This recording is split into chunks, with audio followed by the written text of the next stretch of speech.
Je suis un peu redescendu, on va dire, de mes rêves, parce que c'est vrai que moi j'avais monté cette initiative-là, Bâtissons la Cité. On pense que voilà, si on met des jeunes Africains, Togolais ensemble, ils vont pouvoir changer les choses. Mais en fait, non, tout se passe à la tête. Tout se passe à la tête. C'est même pas une histoire de mindset, tout se passe à la tête. C'est-à-dire que s'il n'y a pas ceux qui dirigent, tu veux dire. Il y a une histoire de direction. C'est-à-dire que si vous n'avez pas un leadership qui est déterminé à enrayer les problèmes qui sont endémiques, que vous voyez tous les jours, etc. Et la difficulté en fait que vous allez avoir, moi ce que je pense, c'est que personne n'aime qu'on change ses habitudes.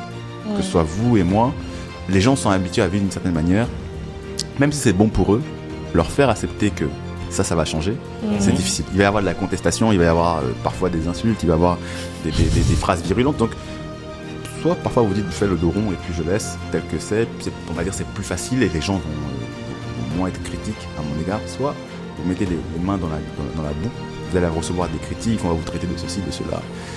Mais si vous êtes en mode c'est ma vision, c'est ce que je pense qui est bon pour le pays, et je pense que c'est ce qu'on retrouve beaucoup dans ces deux pays, le Rwanda comme le Bénin, un leadership qui est très très très très critiqué.